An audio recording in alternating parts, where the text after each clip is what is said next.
সবাইকে জয় যিশু। আজকে নতুন আবার একটা ভিডিও নিয়ে এসে আপনাদের সামনে। ভিডিওটা শুরু থেকে দেখতে থাকুন। আজকের কন্টেন্টটা হচ্ছে, প্রভু যদি মনে না করে কোনো কিছু হবে না, আর প্রভু যদি মনে করে সব কাজ হবে। তা আমাদের জীবনের সমস্ত কাজ হবে কি হবে না, চাওয়া পাওয়া সব সৃষ্টিকর্তা ঈশ্বরের উপরে কিন্তু নির্ভর করে।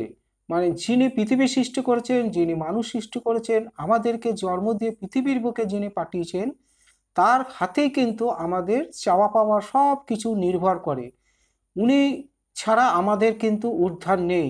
তুমি যতই কিন্তু লেখাপড়া শিখে শিক্ষিত হও না কেন, যতই এক্সপার্ট পারদর্শী হও না কেন, কিন্তু ঈশ্বরের আশীর্বাদ, ঈশ্বর যদি শক্তি না দেয়, তুমি কিন্তু সেই কাজটা সাকসেসফুল করতে পারবে না। এরকম অনেক লোক আছে, ডক্টরেট পিএইচডি করা কিছুতেই চাকরি পাচ্ছে না, সে বসে রয়েছে। তারপরে আর একজন এমবিএ করা, সেও কিন্তু এখনো অবধি বসে রয়েছে। আমাদের কাছে অনেকে প্রশ্ন করে যে এই ব্যক্তি এরকম শিক্ষিত কাজ পাচ্ছে না কেন।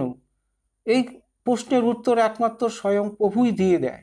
কারণ দাম্ভিক অহংকার ঘমণ্ড যদি কারো মানুষের শরীরে থাকে, সে কিন্তু ঈশ্বরের কাছ থেকে চাওয়া পাওয়া থেকে বঞ্চিত হয়ে যায়। যতই তুমি শিক্ষিত হও, লেখাপড়া শিখো না কেন, ঈশ্বরের আশীর্বাদ এবং ঈশ্বরে যদি দয়া করুণা না করে, আমরা কোনো কাজে সাকসেসফুল হতে পারবো না। তাই প্রভু যদি মনে না করে কোনো কিছু হবে না। তাই প্রভুর উপরে কিন্তু আমাদের জীবন সব কিছু চাওয়া পাওয়া নির্ভর করে। প্রভু ছাড়া মানুষ কিন্তু উদ্ধার পাবে না। তাই ঈশ্বরের কাছে পৌঁছাতে গেলে প্রভুর হাত ধরেই কিন্তু আমাদেরকে যেতে হবে। যোহন 14 অধ্যায় 13-14 পদে স্পষ্ট লেখা আছে। তাই আমরা প্রভুর কাছে প্রার্থনা করে আমাদের জীবনে যা কিছু প্রয়োজন, যা কিছু চাওয়া পাওয়া, যা কিছু দরকার, আমাদের ভাণ্ডারে যা কিছু প্রয়োজন মতো প্রভু কিন্তু সব আমাদের জুটিয়ে দেয়। কারণ প্রভু কহেন, তোমরা ধার্মিকতার রাজ্যে খোঁজ করো, তোমাদের কোনো কিছুর অভাব হবে না। তাই অভাব অনটন দুঃখ কষ্ট এগুলো কোথা থেকে আসে? এর অনেক সমস্যা আছে।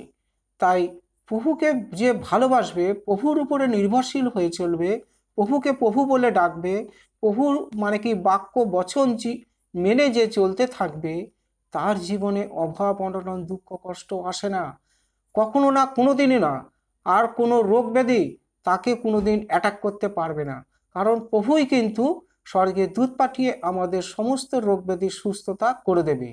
তাই এখানে একজন ভাববাদী কহেন, ঈশ্বরের দয়া গ্রহণ করতে শিখুন, আপনার নিজের উপরে মানে অত কঠিন হবেন না।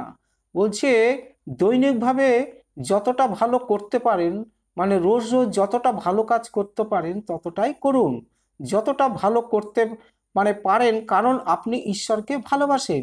কারণ আমরা তো ঈশ্বরকে ভালোবাসি, যেরকম বাবাকে ভালোবাসি সেরকম সৃষ্টিকর্তা ঈশ্বরকেও আমরা ভালোবাসি। আপনাকে ভালোবাসতে তাকে পাওয়া নয়, তিনি যতটা ভালোবাসার ইচ্ছা করেছেন, তিনি ইতিমধ্যে আপনাকে ততটাই ভালোবেসেছেন। কারণ ঈশ্বর প্রভুকে যদি আমি ভালোবাসি, সৃষ্টিকর্তা ঈশ্বরও কিন্তু আমাকে ভালোবাসবে। তাই আর আপনার জন্য তার ভালোবাসা সিদ্ধ। প্রত্যেক দিনের শেষে আপনার সমস্ত পাপ ও ভুলের জন্য ঈশ্বরের কাছে বলুন। আমরা যদি রোজ রোজ কখনো কোনো ভুল ত্রুটি অন্যায় পাপ কাজ করে ফেলি, তাহলে পরে রোজ রাতে শোয়ার আগে পাপের জন্য ক্ষমা চাইতে হয়, যে হে প্রভু ঈশ্বর, আমি সারাদিনে কোনো ভুল ত্রুটি অন্যায় করলে তুমি আমাকে ক্ষমা করে দাও। রাতে ভালোভাবে ঘুমান এবং পরের দিন নতুনভাবে শুরু করুন। মানে রোজ রাতে খুব মন পরিষ্কার সাফা মনে আপনি ঘুমান এবং পরের দিন আবার নতুনভাবে জীবন শুরু করুন। এইভাবে সৃষ্টিকর্তা ঈশ্বরের সাথে যদি আমরা যোগাযোগ রেখে চলি, আমাদের জীবনে চাওয়া পাওয়া, কোনো কিছু দরকার, অভাব অনটন, কোনো কিছু আমাদের মানে প্রয়োজন মতো সব মিটিয়ে দেবে। কোনো কিছু যদি আমরা প্রয়োজন পড়ে, প্রভুর কাছে প্রার্থনার মাধ্যমে কিন্তু আমরা পেয়ে থাকি। প্রভু তো জানে, কারণ আমাদের জন্ম গরিবের ঘরে, অভাব অনটন দুঃখ কষ্টর মধ্যেই কিন্তু আমরা মানুষ হয়েছি। তাই প্রভু কি না পারে? প্রভু সব পারে। প্রভুর হাতেই কিন্তু সমস্ত কিছু চাওয়া পাওয়া এবং সব কিছু নির্ভর করে। মানুষের জীবন সমস্ত কিছু তার হাতেই কিন্তু। হালেলুয়া। তাহলে প্রভুকে বিশ্বাস করে যে ধরে থাকবে তার জীবনে কখনো কোনো কিছুর অভাব হবে না। সে সঠিক সময় সঠিক পদ্ধতিতে তার কাজ সাকসেসফুল হবেই হবে। সবাইকে জয় যিশু। আজকের কন্টেন্টটা এই পর্যন্ত। সবাই ভিডিওটা যদি একটু ভালো লেগে থাকে একটা সাবস্ক্রাইব দেবেন, কারণ এর থেকে আরো ভালো ভালো ভিডিও কিন্তু সবার আগে আপনাদের কাছে পৌঁছাবে। আর প্রভুর কাছে মিনতি প্রার্থনা, আপনারা সদা সর্বদা ভালো থাকুন, সুস্থ থাকুন। আপনার জীবনে যদি কোনো রোগ, কোনো সমস্যা, কোনো কিছু যদি থেকে থাকে, আমি নাসাতে প্রভু যিশুর নামে প্রার্থনা করি আপনাদের জীবনে সুস্থ সবল চাঙ্গাই হোক। সমস্ত দুঃখ কষ্ট রোগ ব্যাধির হাত থেকে প্রভু যেন আপনাদের সুস্থ করে এখনই এই মুহূর্তে আমি প্রভু যিশুর নামে প্রার্থনা করি। ধন্যবাদ, ধন্যবাদ প্রভু, ধন্যবাদ। সবাইকে জয় যিশু। আমেন।